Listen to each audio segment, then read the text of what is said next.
Thank you very much. All right, so today I wanted to talk about something that I think eludes a lot of real estate professionals. And so, look, when you look at the real estate industry as a whole, I think there's some like 1.9 million real estate agents in the entire country. I happen to live in South Florida, and so we are like 109,000 in South Florida alone. That's Palm Beach, Fort Lauderdale, and Miami, right? Miami has like 67,000 of them. So, down in South Florida, you could throw a pack of quarters outside and you'll smack every one of them will hit a realtor, right? And I know there are other major cities like that too. Um, and so I take this to this level because when you look at statistically who is moving the most business, it's like 20% of them, right? And a lot of times people come to me and they say, Dave, this market is saturated. I don't know what to do. Everyone's a realtor. Every time I meet with somebody, they tell me they got a family member that's a realtor. And there are a million different objection handlers that you could use for those situations that we're not going to cover today, but we will one day. I'm not going to cover it today, though, because today I want to focus on something else. I want to focus on how to make a million in real estate, right? And it eludes a lot of real estate professionals. That's why we say that only 20% of them are moving property, but how many of them do you think are actually doing 7 figures in GCI, right? It's less than 7%, okay? And it's less than 7% because, and hear me out, because a lot of folks will look at that and they'll go, well, they've got something that everybody else doesn't have. No, they got life, they got bodies, they got eyes, ears, nose, mouth, they got cell phones. Everybody got a cell phone nowadays, right? Shit. By the time Elon Musk is done, the entire world would have internet connection, no matter where you live, in the jungle, from the jungle to the desert to the city, right? So there's like no excuses. We all have the same amount of time. We may not have the same energy, but we can create it, right? We may not have the same health, but we can make an effort to take care of ourselves. But I'll tell you what, we don't all equally have the same discipline and consistency, right? And that's what it really boils down to. When you look at the people that are doing 7-figure income, 7-figure GCIs, they're not laxing. They're not laxing and relaxing and doing all this nonsense. They are hyper-focused on their businesses. And they do something that the other 93% of real estate agents don't do. They have consistency and they have massive discipline. And that discipline and consistency comes from desire. The desire to achieve, the desire to create, the desire to help, the desire to earn, right? Because I'm gonna let you guys in on a little secret. That top 7%, if you put them on stage and you say, why do you do what you do? They're gonna give you an answer that sounds a lot like humility, right? They're gonna say, we help so many families, we do this, we do that. My team, we help our team succeed. And all of that is true. But if you take them behind closed doors and you go, why do you do what you do? They will answer, because I want the lifestyle I deserve. They want the money. That's what it really boils down to. And so while many of us will fall into this fallacy of money's the root of all evil while helping everybody's a good thing, this is wrong. And if you don't believe what I'm saying, there's an exit button on this Zoom, because I'm telling you right now that you go to work to earn an income. You just happen to have the ability to help people purchase their home or sell their home.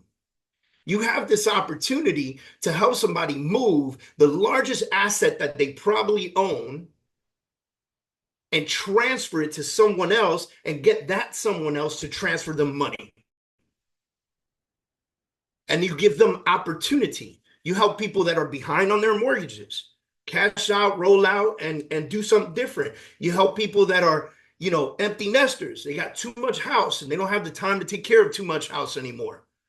And you help them transfer the largest asset that they own to someone else so that someone else can give them money so that they can take that money and invest it in something smaller and potentially build wealth.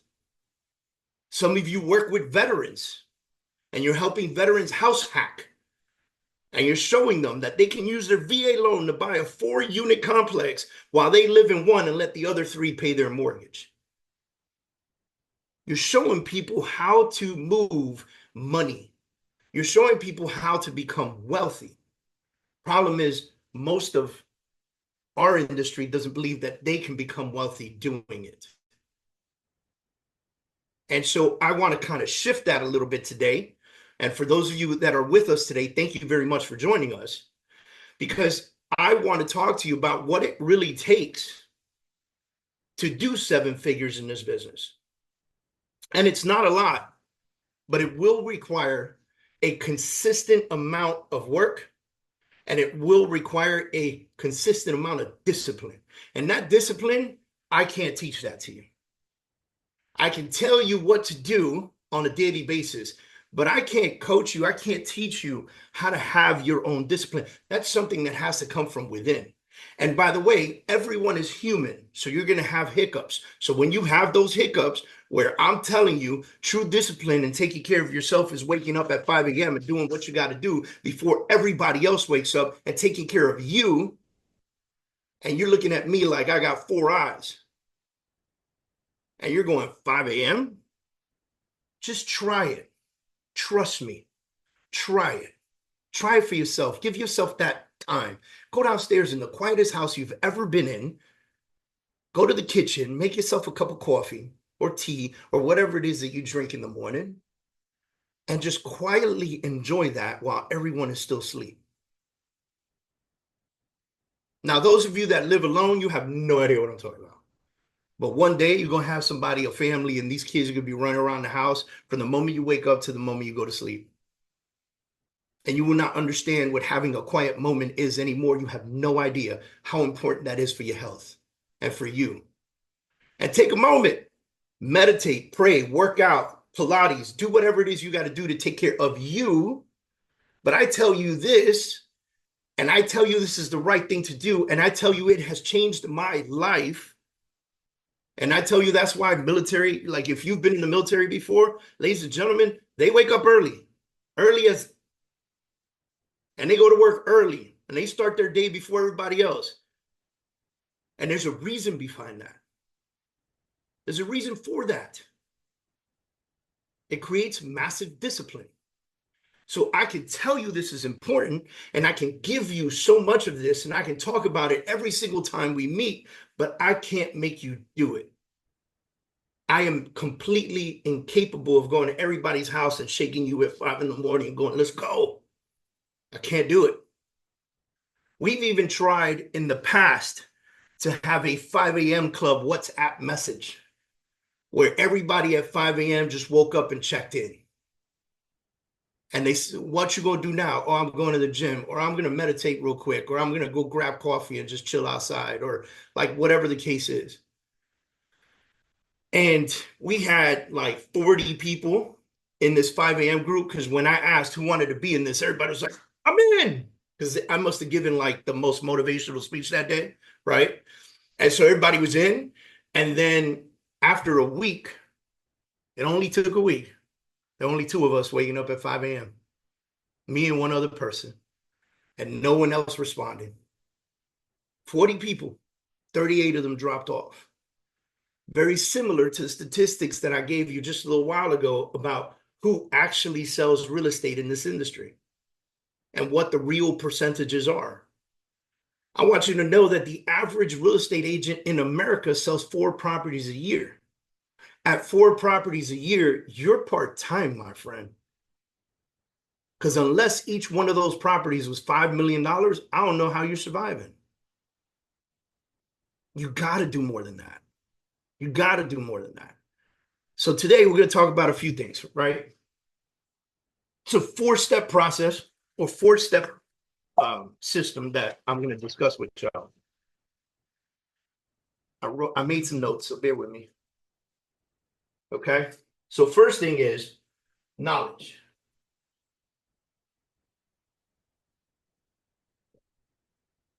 Second thing, skills. Third thing, motivation. And the fourth thing, environment. Now we're going to dig into these each little by little, and we'll spend a little bit of time talking about why these are the 4 pillars to doing 7 figures.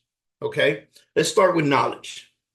Knowledge is understanding your business better than anybody else. Knowledge is studying your industry. Knowledge is knowing what's happening in the market. Knowledge is educating yourself. Knowledge is coming here and listening to me speak. Knowledge is going to events and conferences and learning something new. Knowledge is reading books. Knowledge is going to YouTube and watching people who are doing what you want to do, talk to you about how to go do it.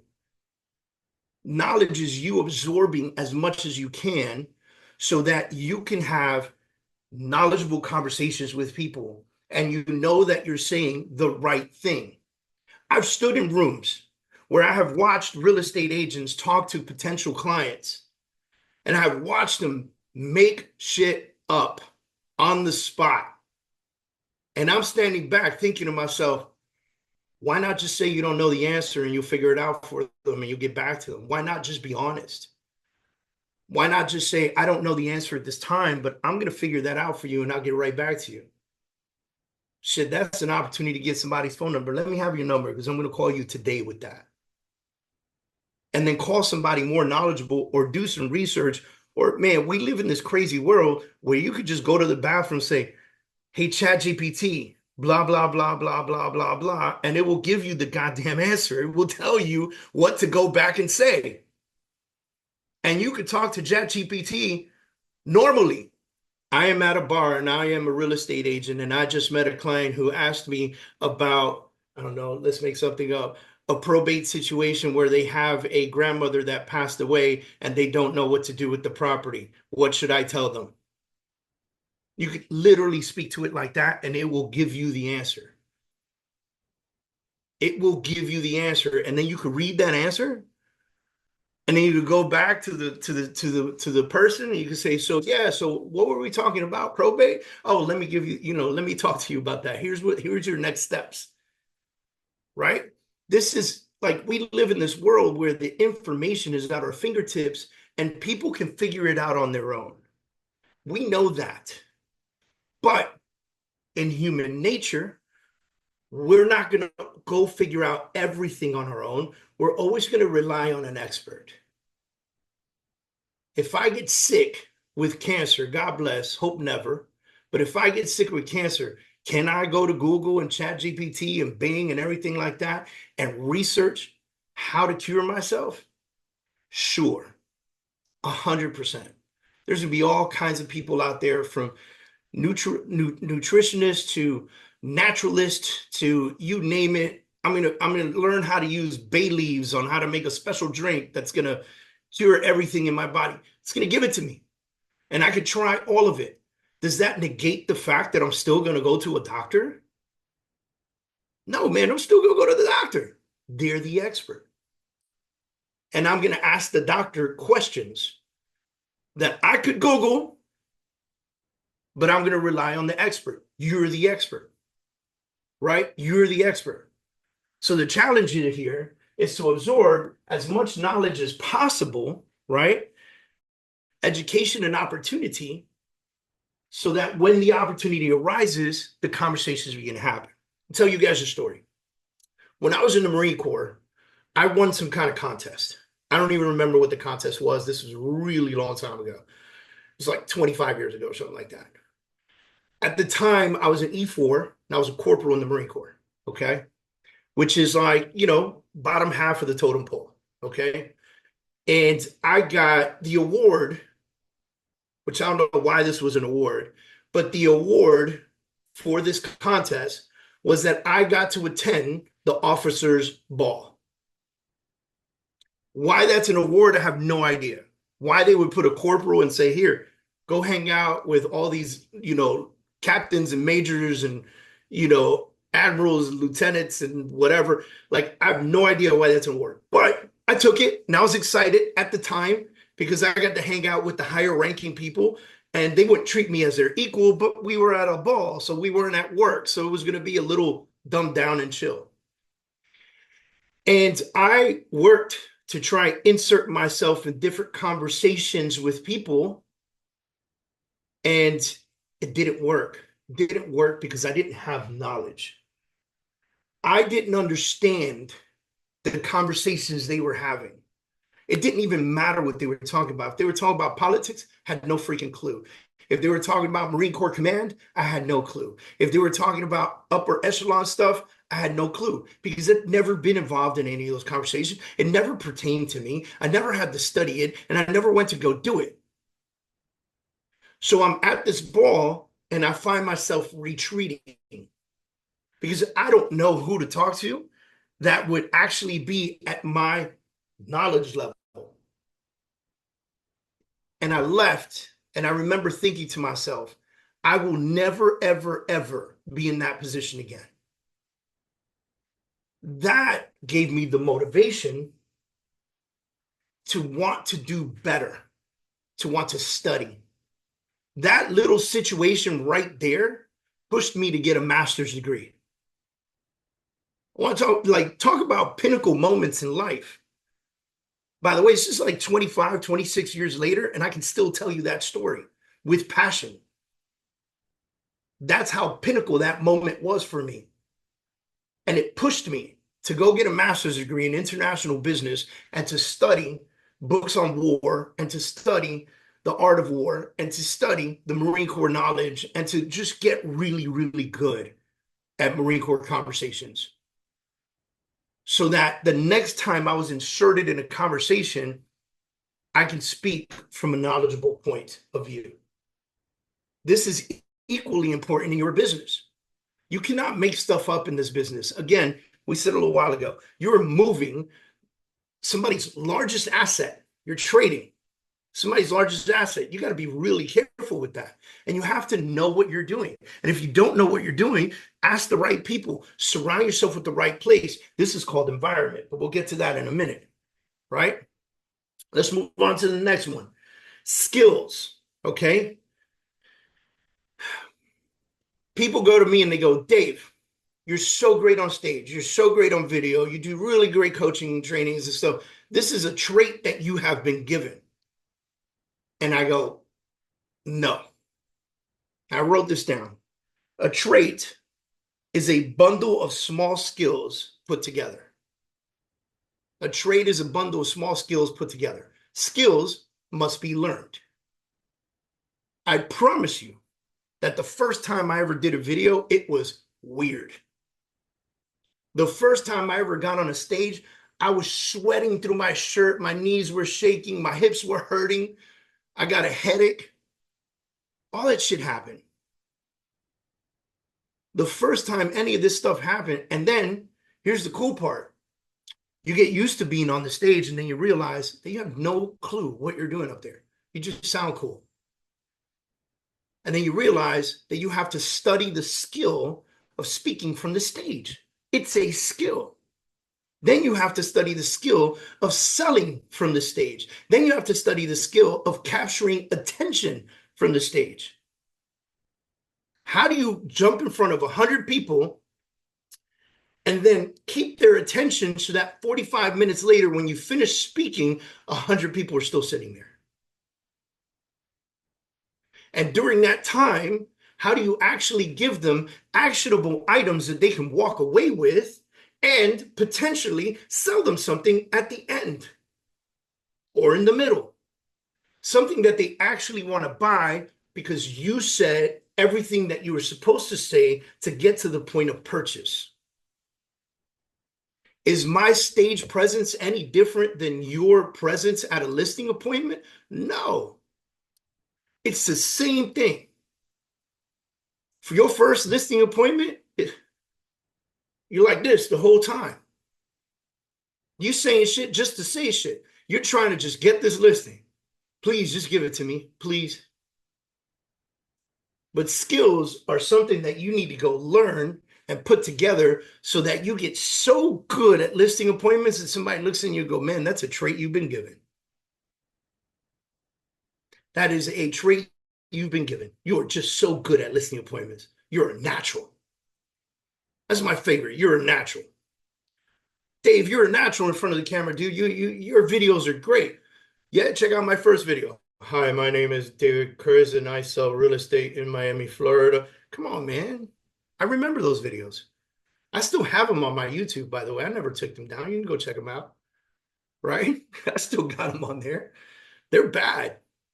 I got one where I had 4 girls on my team, and they were standing behind me. I swear they looked like the Rockettes behind me.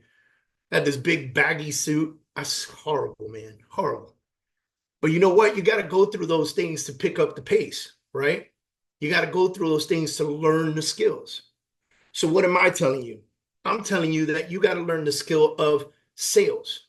That's your first skill you got to pick up. You want to make $1 million in this industry? You better learn how to sell one-to-one, right? What does that mean? Sales means active listening, repeating words, body language, vocal tonality, rhetorical skills.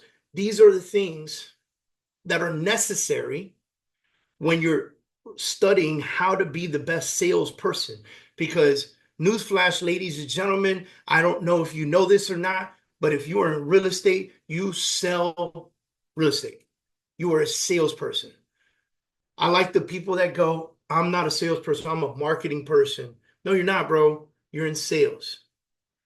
You do marketing, but you're in sales. Because there's a difference.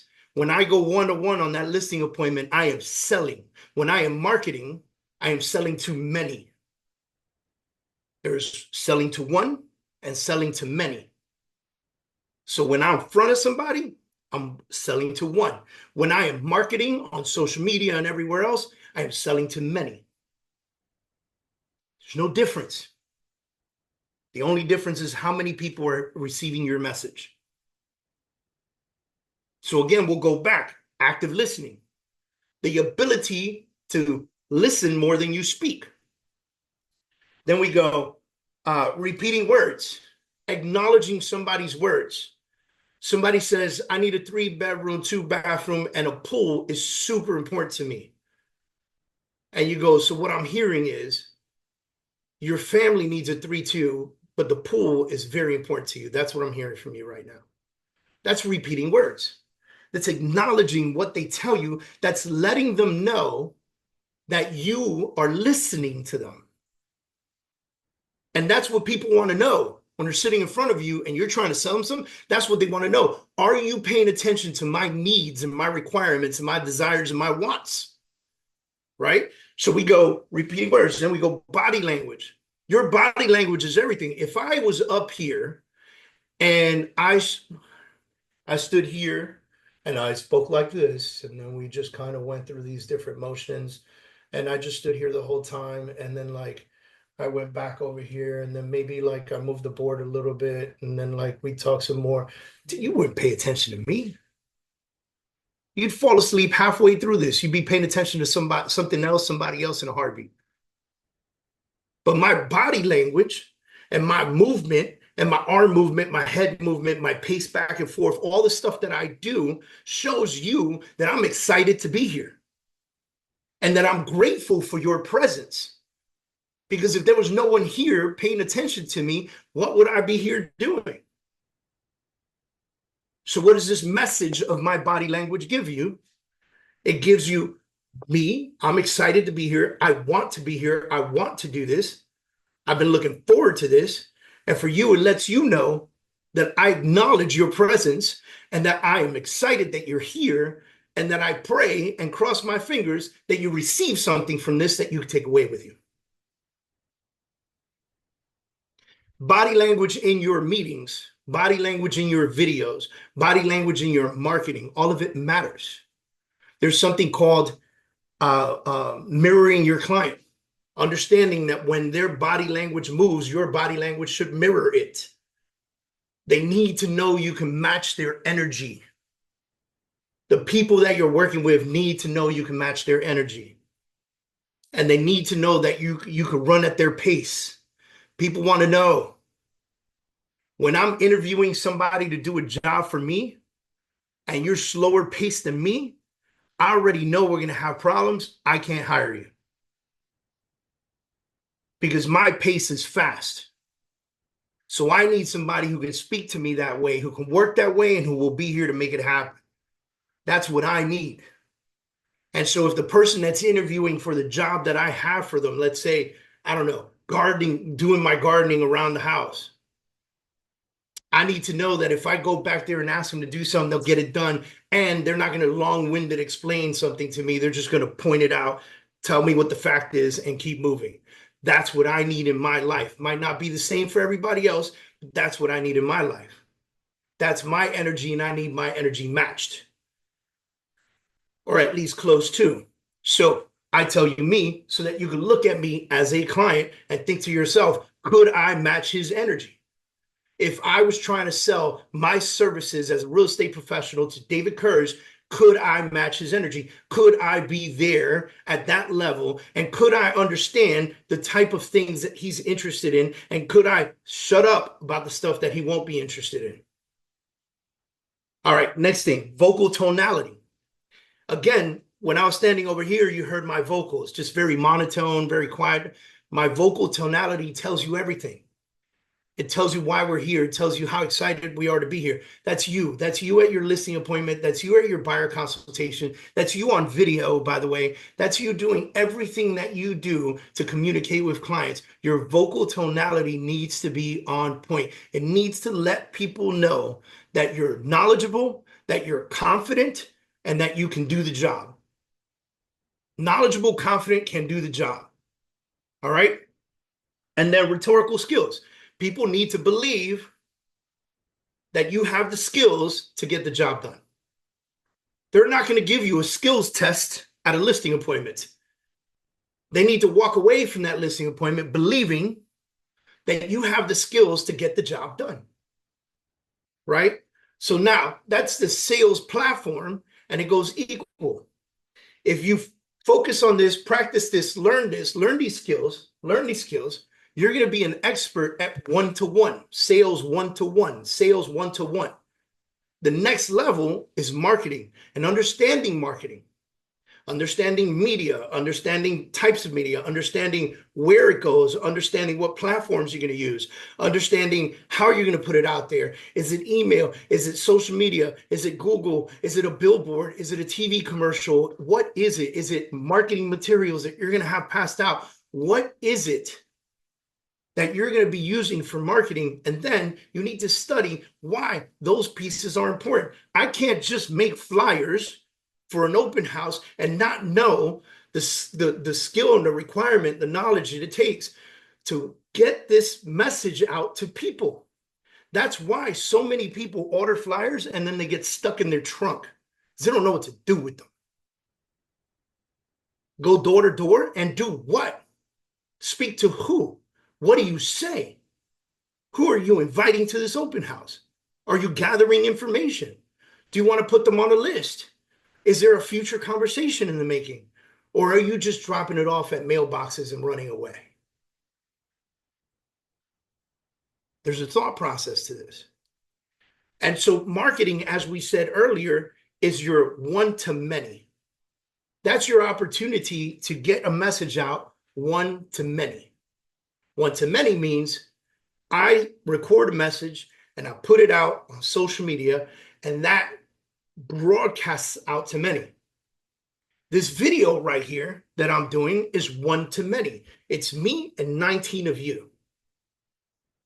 But it doesn't end there because we're recording this session, which means that we're going to chop this up. We're going to put it on social media. We're going to put the long video on YouTube, and we're going to extend this out. And by the time we're done, this video will touch thousands and thousands and thousands of people.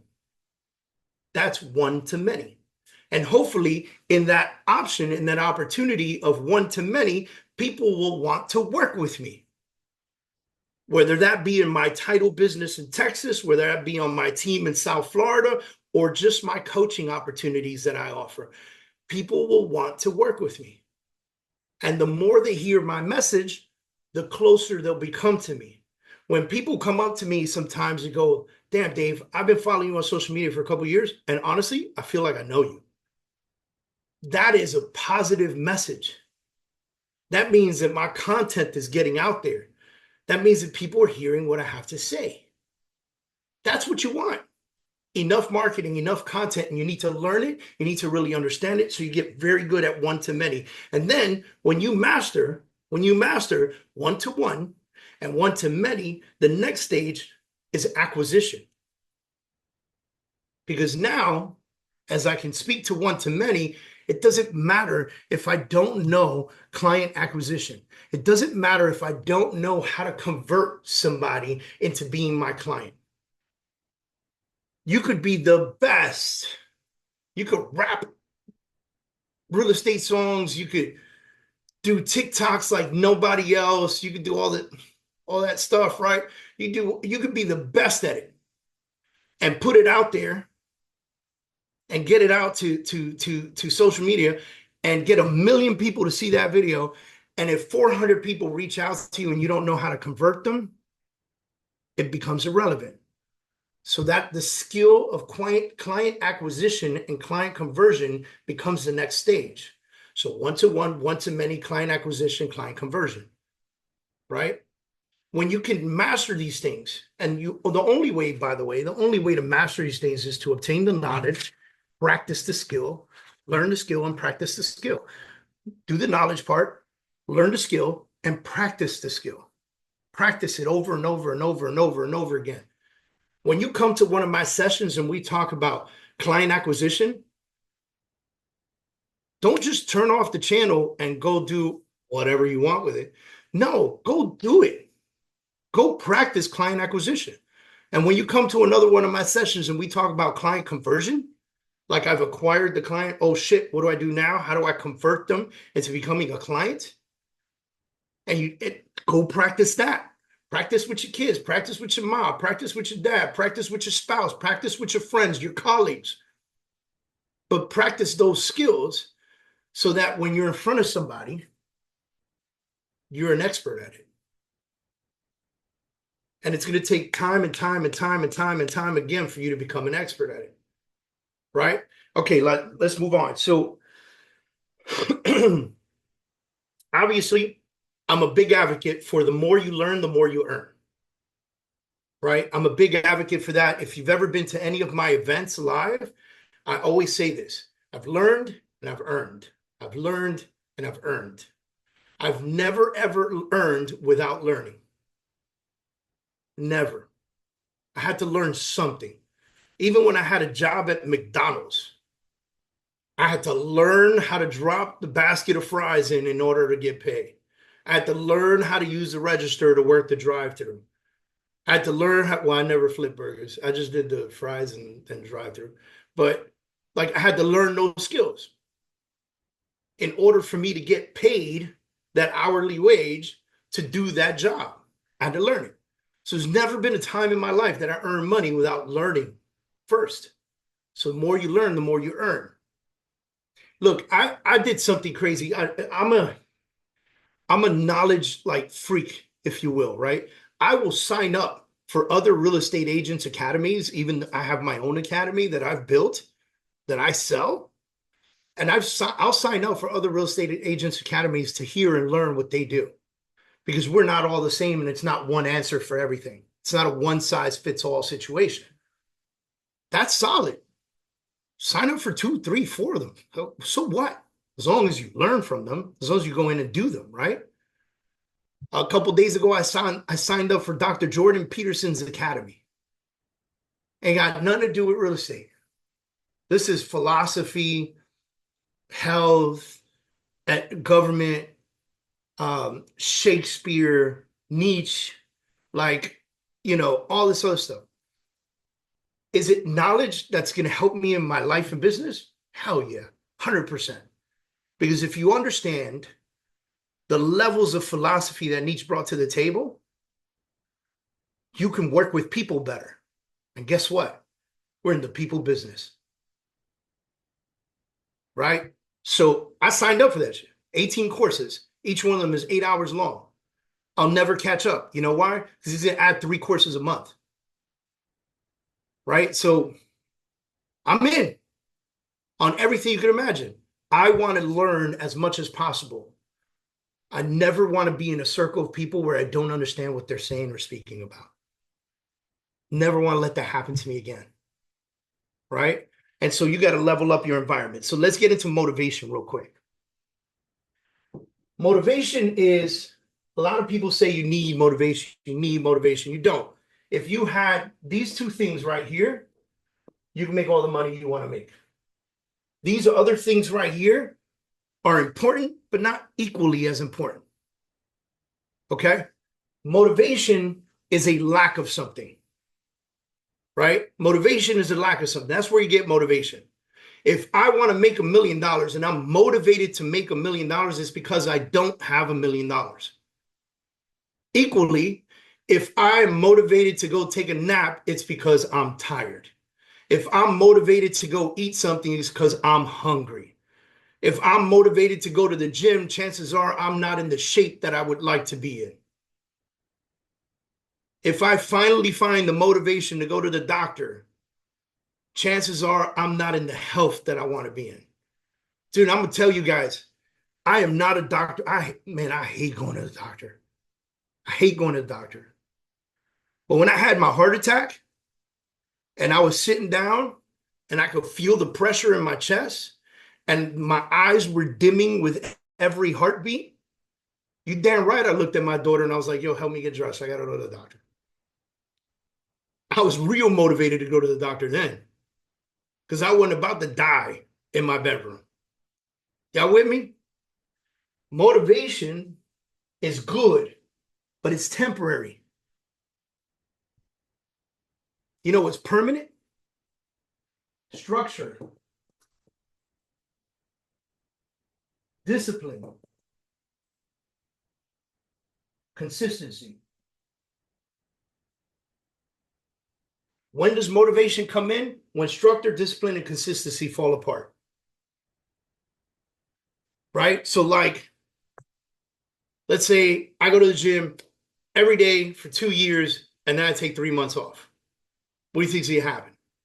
I'm gonna gain weight, I'm gonna lose muscle, like I'm just gonna get lazy, my energy levels are gonna decrease, and then all of a sudden, I'm gonna look at myself in the mirror and I'm gonna go, shoot, I gotta get back in the gym.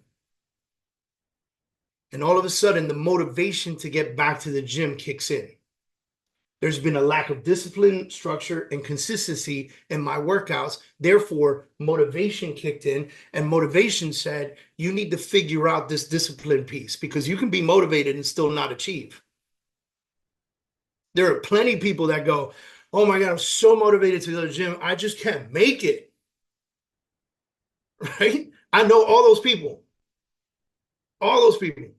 Dave, no, I'm going to go. I'm motivated. I'm motivated to go to the gym. I'm going to get it done. I got to lose 10 pounds, Dave. I got to do it. I just can't find the time to go. No structure, no discipline, no consistency. So you can't have motivation without achieving. But if motivation pushes you and helps you fill in the lack thereof, right? I'm hungry. I'm motivated to go eat. I go eat, the motivation to eat is gone. It's that simple. So I'm motivated to make $1 million. That pushes me into structure, discipline, and consistency. What do you think happens next? I make $1 million. And then is the motivation to make $1 million still there? No, it's gone. Why? Because I achieved it. Then you realize, that wasn't that hard. I need 2 million. I need 2 million. Exactly. Right? If I could make 7 figures, could I make 8? This shit starts to get in your head. And it gets exciting. And then you're motivated to make 8. Right? All right. So running short on time. So we're going to go right into environment. Look, if you want to make $1 million in real estate, start hanging out with people that make $1 million+. Does that make sense to y'all? Right? You can't hang out with agents that are averaging 4 transactions a year and go hang out with them and hit the bar with them and hit the club with them and do all this other stuff and expect that you will be different. My mom used to tell me, if you hang out with 4 idiots, you're going to be the 5th one. Right? I grew up in the Bronx, so it sounded like if you hang out with 4 criminals, you're going to be the 5th one. Right? And so my mom like really drilled that in my head. And then you start to read books like Rich Dad, Poor Dad. And there's a statement in there that says, if you hang out with 4 broke people, you will be the 5th one. Right? Because broke people do broke shit. And so you go hang out with broke people, you're going to be doing broke shit with them. Wealthy people do wealthy shit. That's the stuff we got to go learn. That's the stuff you got to go put in the works. That's the stuff you got to surround yourself with. But Dave, I don't know any millionaires. Cool. Start finding circles of people that hang out wherever they hang out. From environments like, let's say here in Miami, right? There are different places that I know that I can go and I'm going to be surrounded by millionaires. There are different restaurants I can go to that I know are going to be with millionaires. There are different golf clubs that I can go to that I know I'm going to be surrounded by millionaires, right? For instance, the big Trump International Doral golf course is here. You think broke people play at that golf course? No. You think those galas that cost $2,000 a ticket to go to are full of a bunch of broke people? No. No. This is your chance, your opportunity to bet on yourself. To bet on yourself, on your ability to walk into that room and do business with some of those people. And the way that you do business with some of those people is you become their friend first. And all you got to do is surround yourself with them. The next time they invite you out, you go. And the next time they invite you out, you go. And I promise you, they're not inviting you to Club Live to see, DJ Khaled perform. They're not doing that. They're not doing that. They do money shit. Right? So go surround yourself with that. And if you got anyone in your environment that's pulling you back, holding you down, you need to put yourself at arm's length of those people or cut them off completely. I'm so big on this because I truly believe that the more successful you become, the more people you will shed.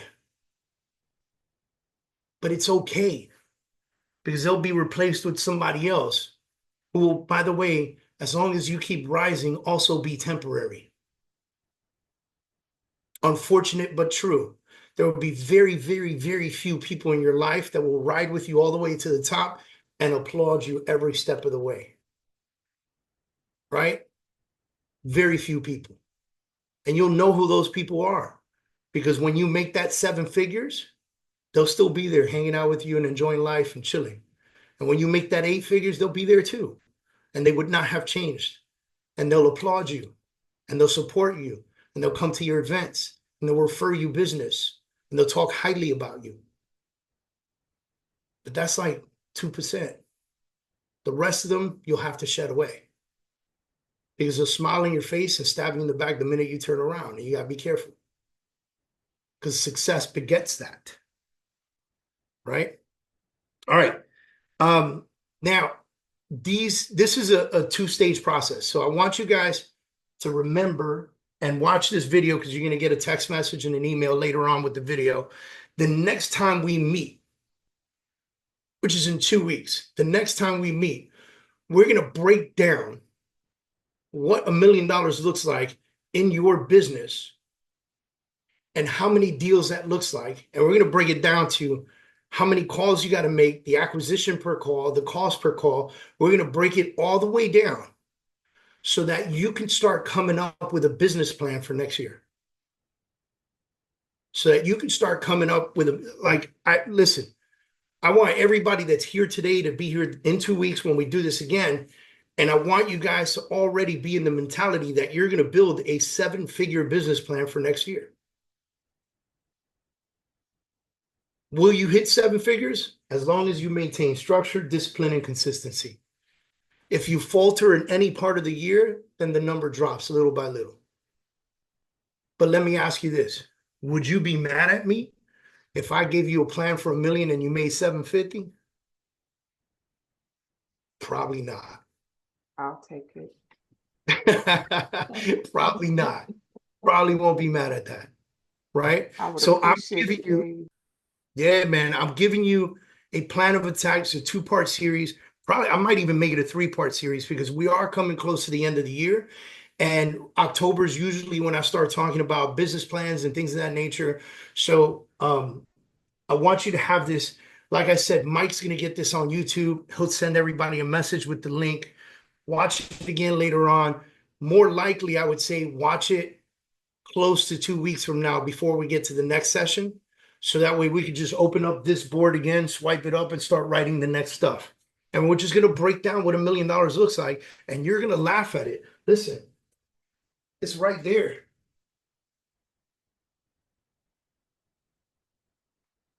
$19,230 a week, $83,333 a month.